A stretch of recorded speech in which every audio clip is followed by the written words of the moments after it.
हे बाळू धनगरा, यावर्षी प्रसाद करायला बंदी आहे. 4 लोकांच्या वर एकत्र जेवायला बसायचं नाही. गांधीवधामुळं सरकारला सर्वत्र शांतता हवी आहे आणि हा नियम पाळायचा. समजलं काय? नाहीतर हातात बेड्या पडतील. बरं बाबा, सरकारी हुकूमच आहे, त्याला आम्ही काय करणार नाही का? आमचं प्रसाद करणं राहिलं.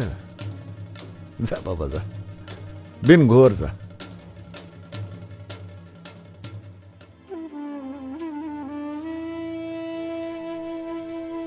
हे विठ्ठला, बीर देवा,